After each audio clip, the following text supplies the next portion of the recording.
we are going to navigate Hyde Park Corner, arguably what many believe to be one of the most difficult junctions in London. And I'm going to be doing this at a particular time of day. It's about 5:10 now. So you've already noticed just by numbers of cyclists appearing, spawning in, that this is obviously quite a busy time of day to approach Hyde Park Corner. One of my colleagues is doing a U-turn there, just let him spin. He's not POB. And that's things I'm looking out for as well. Have they got passengers on? Whatever. He's joining the back of the rank by the looks of it. Marble Arch is a bit easier to navigate because it's a little bit more elongated and there's less, I don't know, like you're not going round it as much. Where Hyde Park Corner is a bit of an issue is if you're coming down Park Lane and you need to get Knightsbridge. That's quite a common movement doing that. Down Park Lane to Knightsbridge, that's like 80% of the time if I'm going down Park Lane, that's what I'm going to be doing.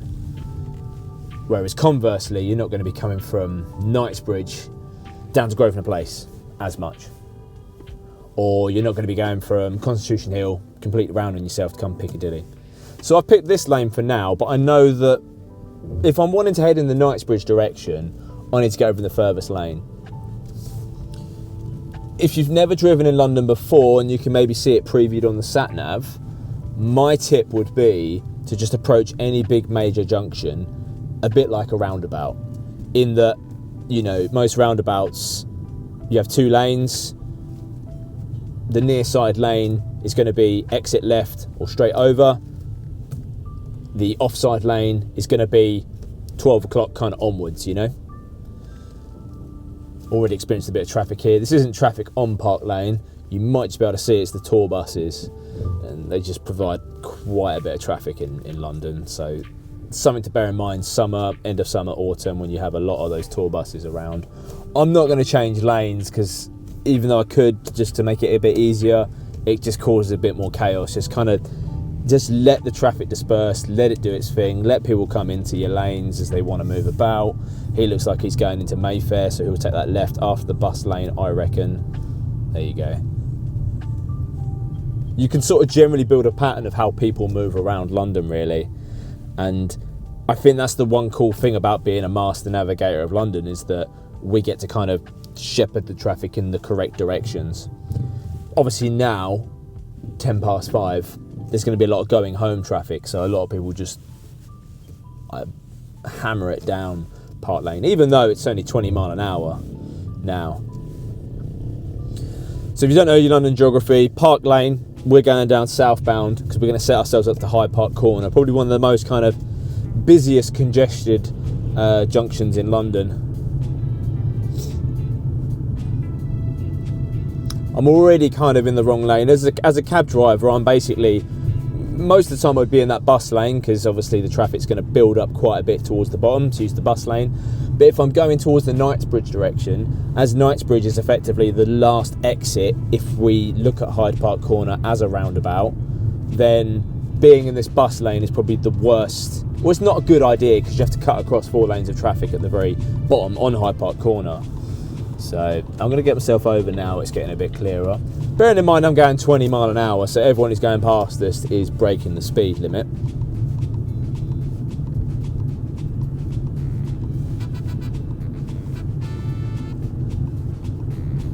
But invariably, is going above 20 mile an hour on a 4-lane road such a heinous crime? It's hardly the most pedestrianised street in London. You've got the Dorchester Hotel just come past there. So if I'm going to Knightsbridge, this lane works pretty well, or the furthest lane as well. You can kind of almost, depending on the junction you're coming out of, you can count the lanes per the exit. So first lane, first exit, second lane, second exit, third lane, third exit Grosvenor Place, and then fourth lane down Knightsbridge. They have made it a little bit easier. As you go around on the south side of Hyde Park Corner, they've actually written on the floor the suitable exits for each. So I'm already going to get myself over into this lane. As you can see, when you get down to the bottom here, sometimes there isn't much of a difference between the bus lane and the normal lane. This is kind of rare, I guess, but we're talking Monday 5:15. So far quieter than it would be on, say, Thursday at this time. So there is the Hyde Park Corner, Duke of Wellington Arch. There's Duke of Wellington's house on the right there. And of course, this whole corner is laid out for the Duke of Wellington, our greatest military leader, overthrowing Napoleon in the Napoleonic Wars of the early half of the 19th century. Famously named the Iron Duke. Sounds like a real fortuitous battle name, isn't it? The Iron Duke. Why was he named the Iron Duke? Well, he had iron shutters on his house. Not for his heroic warlike efforts, because he just had iron shutters. Anyway, so we're going to go around here. And hopefully, if I've done this right, the lane should be correct. So you can see Cambridge, Knightsbridge, Victoria there. This splits off into two. We're going to get the more leftily one. This is where it gets a bit confusing. But you've also got to reside in the fact that a lot of people go around this and don't have a clue as to where they're going. You could probably pick both of these lanes here. This is what screws it up a little bit. This one's definitely for going into Belgrave Square. And then this next one says Marble Arch. Although I would argue before they labelled it, both of these would work very well to get to Knightsbridge. It just depends how busy it is as you come round into this northbound stretch. So this has got A4, so technically we're in the correct lane as it's been laid out, or into a wait. But you can see that's usually where a lot of the chaos happens. So you've got traffic coming out of Grosvenor Crescent, and it's the backing up of traffic going into Park Lane that spills into Hyde Park Corner. And just to make matters a little bit easier, we've got some blue lights behind us. Here we go. Right, so he's cutting across down into Belgrave Square possibly. No, he's cutting over into my lane. And there is no right or wrong, just observe all your friends basically. But I've got a clear run I can see up there now. You might get the odd bit of traffic coming out of Grosvenor Crescent. The bus has covered it. He's cutting into here. Allow that to happen, because otherwise that's going to block the Hyde Park Corner. Often I feel like my job as a cab driver is just to use my expertise and knowledge to keep London flowing and moving. Right, that leaves that lane nice and free if anyone wants to go up Park Lane.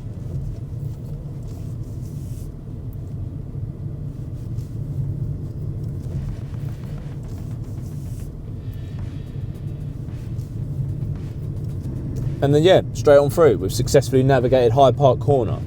Easy as that.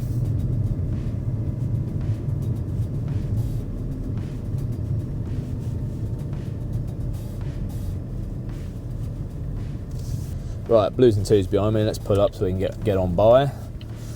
Just create a bit of space to allow other cars to pull in and he can go round.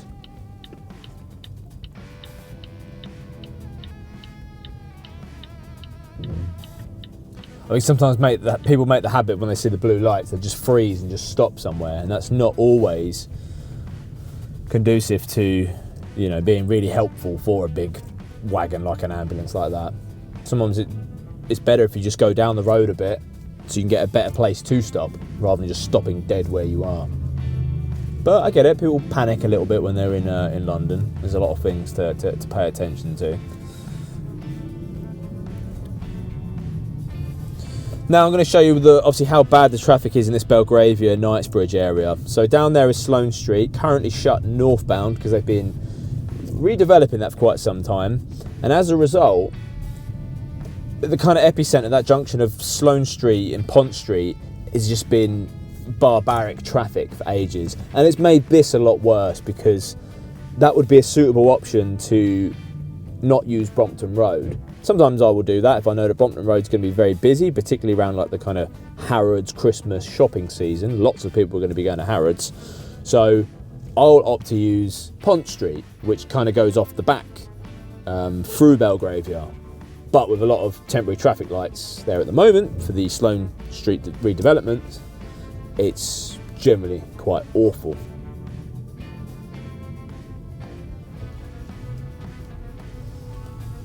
This bit of Brompton Road is always a little bit weird because it kind of narrows a bit. It feels like you can't get two cars down there, but it does. You can go up against a bus.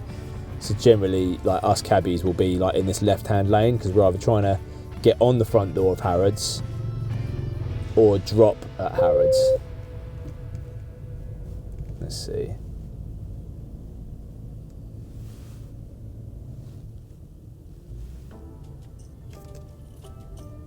You can see, obviously, the ambulance isn't making much progress, but I don't know, I haven't heard the sirens, so I think they just got the blues on. Someone said to me once, if you hear about the sirens, they're just coasting on blues. They've got a dead body on board. I don't know how true that is. Might be some old sort of wives' tale. Give them the space they need. Pedestrian lights just turned orange, red now anyway.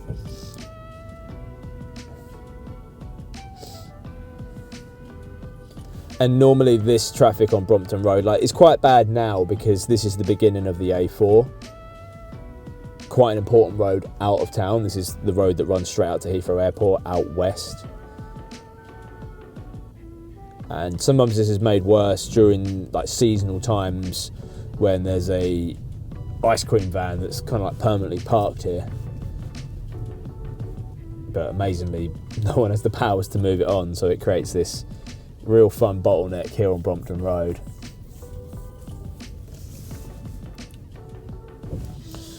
It's not particularly fun, but it is like a hive of activity here, like picking up people, dropping people off.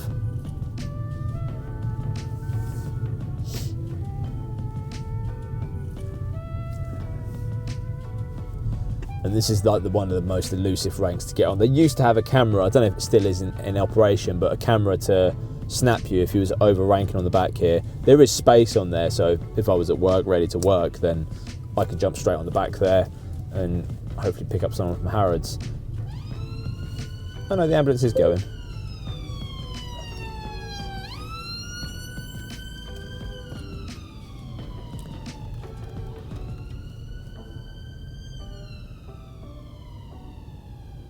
This van's just stopped here for whatever reason. There we go.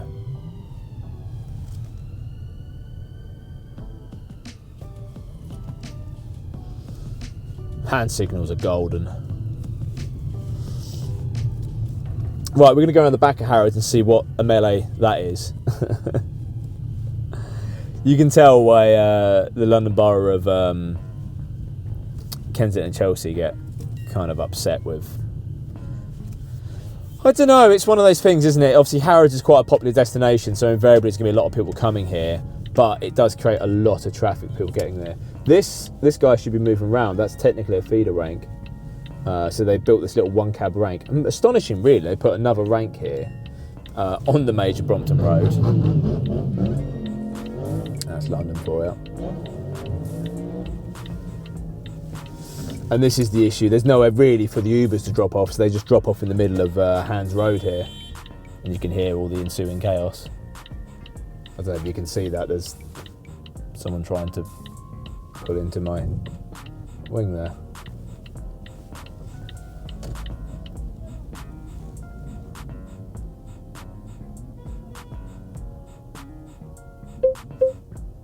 Now there's a bit of a argument ensuing.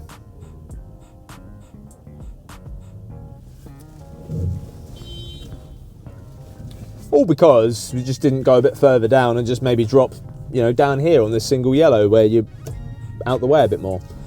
There we go. So there's space on the Harrods side door there. But look, just look at this traffic here. But it's proper annoying because my options, if I'm working, my options of picking up on Brompton Road are severely limited. Up until about Montpellier Street, I can't do a U-turn.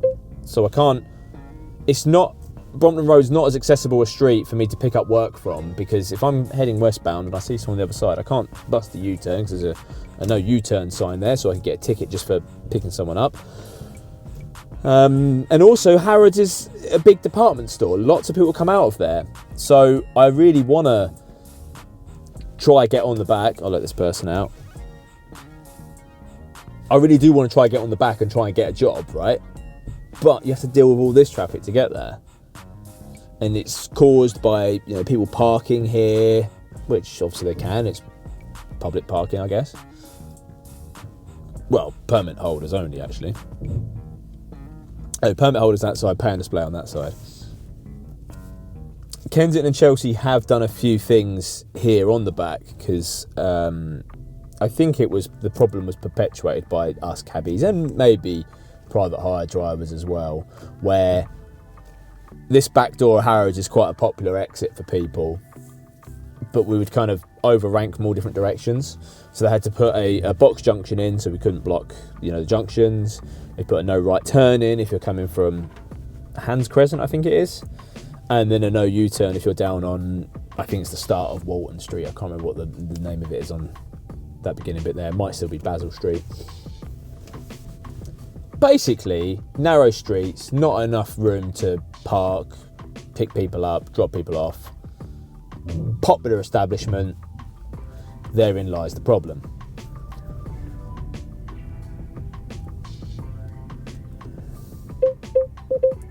And then look, this is a Khan LEVC. So this is my taxi, an LEVC taxi.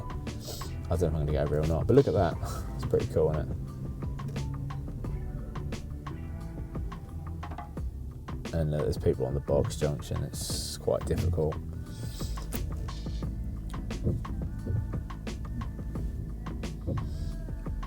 My friend's got a job there. I'll wait for these people to cross this box junction. There's a camera on it, so you just have to be so careful that this could be a £60 fine right away hit. You can't beep me because I can't go on the box junction. Oh, he's beeping that way. Here we go. But the ultimate problem with this is that as a taxi driver, if I'm empty, that takes a bit of time to get round here, I want to join this rank, right? Because that's just me. That's how I make money. If I can successfully join this rank, I'll eventually get through it and get to the point where I get to pick someone up. But if I don't manage to achieve that, like right now, there's a little bit of overranking going on. You can see the rank's really full. But those cabs, they'll all be gone in about 5 minutes, if that. That whole lot will be gone because of how a popular this establishment is. If I don't manage to get on that rank, the issue is all the neighbouring streets in this area, because that's a one-way system, I invariably get stuck in traffic anywhere. So it's a real nightmare for us cabbies. People think, oh, you must love traffic. Oh, the fact they shut so many roads makes you have so much traffic. Well, no, because the problem now is that if I was trying to join that rank, couldn't get on it, I'm still empty without a passenger, and for me to get somewhere where I can pick someone up, I get stuck in traffic. There's not really going to be many people on these back streets of Belgravia and Knightsbridge, and I can already see as I turn out here right onto Sloane Street, it's backed up.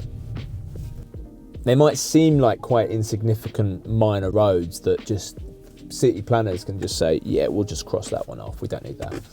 But then this is the problem that you have. So the sooner Sloane Street reopens again and we get normal traffic functioning on Sloane Street and Pont Street, I think the better.